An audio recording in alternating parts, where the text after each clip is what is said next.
Frances Grey, Duchess of Suffolk, was an English noblewoman, the second child and eldest daughter of King Henry VIII's younger sister, Princess Mary, and Charles Brandon, 1st Duke of Suffolk. She was the mother of Lady Jane Grey, de facto Queen of England and Ireland from July 10 until July 19, 1553, as well as Lady Catherine Grey and Lady Mary Grey. Early life and education. Lady Jane Grey was the eldest daughter of Henry Grey, 1st Duke of Suffolk, and his wife, Frances. The traditional view is that she was born at Bradgate Park in Leicestershire in October 1537, while more recent research indicates that she was born somewhat earlier, possibly in London, sometime before May 1537 or between May 1536 and February 1537. This would coincide with the fact that she was noted as being in her 17th year at the time of her execution. Frances was the eldest daughter of Henry VIII's younger sister, Mary. Jane had two younger sisters, Lady Catherine and Lady Mary.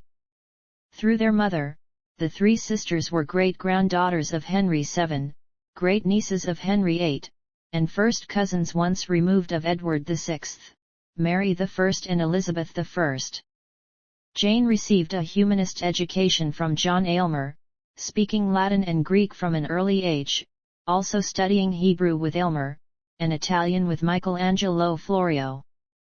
Through the influence of her father and her tutors, she became a committed Protestant and also corresponded with the Zurich reformer Heinrich Bullinger. She preferred academic studies rather than activities such as hunting parties and allegedly regarded her strict upbringing, which was typical of the time, as harsh. To the visiting scholar Roger Ascham, who found her reading Plato, she is said to have complained. For when I am in the presence either of father or mother, whether I speak, keep silence, sit, stand or go, eat, drink, be merry or sad, be sewing, playing, dancing, or doing anything else, I must do it as it were in such weight, measure, and number, even so perfectly as God made the world, or else I am so sharply taunted, so cruelly threatened, yet presently sometimes with pinches, nips, and bobs and other ways, that I think myself in hell. Around February 1547, Jane was sent to live in the household of Edward VI's uncle, Thomas Seymour, who soon married Henry VIII's widow, Catherine Parr. Jane lived with the couple at Sudeley Castle in Gloucestershire as an attendant to Catherine, until Catherine died in childbirth in September 1548. Contracts for a marriage. Lady Jane acted as chief mourner at Catherine Parr's funeral. Thomas Seymour showed continued interest to keep her in his household, and she returned there for about 2 months before he was arrested at the end of 1548. Seymour's brother, the Lord Protector, Edward Seymour, 1st Duke of Somerset, felt threatened by Thomas's popularity with the young King Edward. Among other things, Thomas Seymour was charged with proposing Jane as a bride for the king. In the course of Thomas Seymour's following attainder and execution, Jane's father was lucky to stay largely out of trouble. After his 4th interrogation by the King's Council, he proposed his daughter Jane as a bride for the Protector's eldest son, Lord Hertford. Nothing came of this, however, and Jane was not engaged until May 25, 1553, her bridegroom being Lord Guilford Dudley, a younger son of John Dudley, 1st Duke of Northumberland. The Duke, Lord President of the King's Council from late 1549, was then the most powerful man in the country. On May 25, 1553, the couple were married at Durham House in a triple wedding, in which Jane's sister Catherine was matched with the heir of the Earl of Pembroke, Lord Herbert, and another Catherine, Lord Guilford's sister, with Henry Hastings, the Earl of Huntingdon's heir. Claim to the throne and accession. The Third Succession Act of 1544 restored Henry VIII's daughters, Mary and Elizabeth, to the line of succession, although they were still regarded as illegitimate. Furthermore, This act authorized Henry VIII to alter the succession by his will. Henry's will reinforced the succession of his 3 children, and then declared that, should none of them leave descendants, the throne would pass to heirs of his younger sister, Mary, which included Jane. For reasons unknown, Henry excluded Jane's mother, Frances Grey, from the succession, and also bypassed the claims of the descendants of his elder sister, Margaret, who had married into the Scottish royal house and nobility.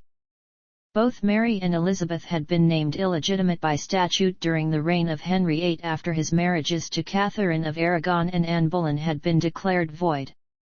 When the 15-year-old Edward VI lay dying in early summer 1553, his Catholic half-sister Mary was still his heir presumptive.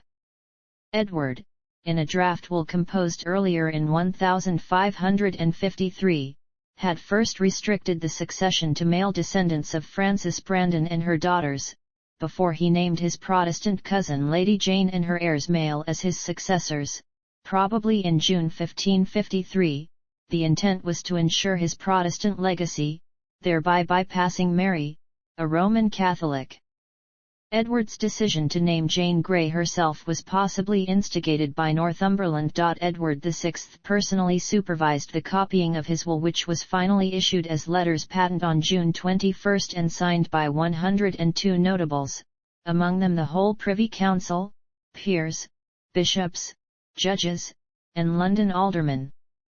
Edward also announced to have his declaration passed in Parliament in September, and the necessary writs were prepared. The king died on July 6, 1553, but his death was not announced until 4 days later. On July 9, Jane was informed that she was now queen, and according to her own later claims, accepted the crown only with reluctance. On July 10, she was officially proclaimed Queen of England, France, and Ireland after she had taken up secure residence in the Tower of London, where English monarchs customarily resided from the time of accession until coronation. Jane refused to name her husband Dudley as king, because that would require an Act of Parliament. It was planned she would make him Duke of Clarence upon her coronation. Northumberland faced a number of key tasks to consolidate his power after Edward's death. Most importantly, he had to isolate and, ideally, capture Mary Tudor to prevent her from gathering support.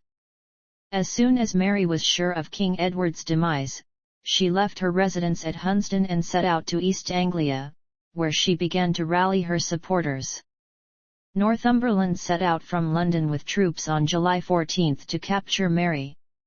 The Privy Council switched their allegiance and proclaimed Mary Queen in London, on July 19. The historical consensus assumes that this was in recognition of overwhelming support of the population for Mary. However, there is no clear evidence for that outside Norfolk and Suffolk, where Northumberland had put down Ket's rebellion, hence, where Princess Mary sought refuge. Rather, it seems that Henry FitzAlan, 19th Earl of Arundel, whom Northumberland had arrested and detained twice as an ally of Somerset, before rehabilitating, engineered a coup d'état in the Privy Council in Northumberland's absence. Jane is often called the 9-Day Queen, although if her reign is dated from the moment of Edward's death on July 6, 1553, her reign could have been a few days longer. On July 19, 1553, Jane was imprisoned in the Tower's gentleman jailer's apartments, her husband in the Beauchamp Tower. The Duke of Northumberland was executed on August 22, 1553.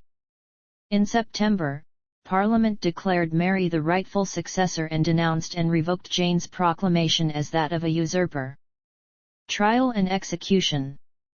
Referred to by the court as Jane Dudley, wife of Guilford, Jane was charged with high treason, as were her husband, 2 of his brothers, and the former Archbishop of Canterbury, Thomas Cranmer. Their trial, by a special commission, took place on November 13, 1553, at Guildhall in the City of London. The commission was chaired by Sir Thomas White, Lord Mayor of London, and Thomas Howard, 3rd Duke of Norfolk. Other members included Edward Stanley, 3rd Earl of Derby, and John Bourchier, 2nd Earl of Bath. As was to be expected, all defendants were found guilty and sentenced to death. Jane's guilt, of having treacherously assumed the title and the power of the monarch, was evidenced by a number of documents she had signed as Jane the Canny. Her sentence was to be burned alive on Tower Hill or beheaded as the Queen pleases. The imperial ambassador reported to Charles V, Holy Roman Emperor, that her life was to be spared. The rebellion of Thomas Wyatt the Younger in January 1554 against Queen Mary's marriage plans with Philip of Spain sealed Jane's fate.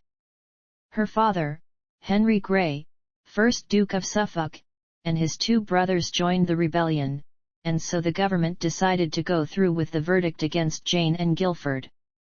Their execution was first scheduled for February 9, 1554, but was then postponed for 3 days to give Jane a chance to convert to the Catholic faith.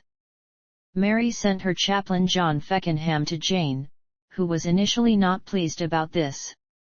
Though she would not give in to his efforts to save her soul, she became friends with him and allowed him to accompany her to the scaffold. On the morning of February 12, 1554, the authorities took Guilford from his rooms at the Tower of London to the public execution place at Tower Hill, where he was beheaded. A horse and cart brought his remains back to the Tower, past the rooms where Jane was staying. Seeing her husband's corpse return, Jane is reported to have exclaimed, "Oh, Guilford, Guilford!" She was then taken out to Tower Green, inside the Tower, to be beheaded. According to the account of her execution given in the anonymous Chronicle of Queen Jane and of 2 Years of Queen Mary, which formed the basis for Raphael Holinshed's depiction, Jane gave a speech upon ascending the scaffold. "Good people, I am come hither to die, and by a law I am condemned to the same. The fact, indeed, against the Queen's Highness was unlawful, and the consenting thereunto by me, but touching the procurement and desire thereof by me or on my behalf, I do wash my hands thereof in innocency, before God and the face of you, good Christian people, this day." While admitting to action considered unlawful, she declared that "I do wash my hands thereof in innocence." Jane then recited Psalm 51 in English, and handed her gloves and handkerchief to her maid. The executioner asked her forgiveness, which she granted him, pleading, "I pray you dispatch me quickly." Referring to her head, she asked, "Will you take it off before I lay me down?" And the axeman answered, "No, madam." She then blindfolded herself. Jane then failed to find the block with her hands, and cried, "What shall I do? Where is it?"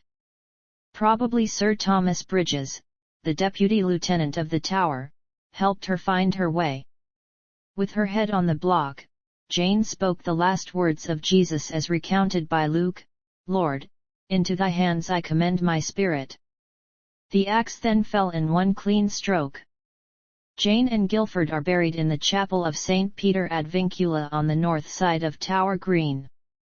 No memorial stone was erected at their grave. Jane's father, the Duke of Suffolk, was executed 11 days after Jane, on February 23, 1554. Her mother, the Duchess of Suffolk, married her Master of the Horse and Chamberlain, Adrian Stokes, in March 1555. She was fully pardoned by Mary and allowed to live at court with her 2 surviving daughters. She died in 1559. Legacy. The traitor heroine of the Reformation, as historian Albert Pollard called her, was only a teenager at the time of her execution. During and in the aftermath of the Marian persecutions, Jane became viewed as a Protestant martyr for centuries, featuring prominently in the several editions of Fox's Book of Martyrs by John Fox. The tale of Lady Jane grew to legendary proportions in popular culture, producing romantic biographies, novels, plays, operas, paintings, and films, notably Lady Jane starring Helena Bonham Carter.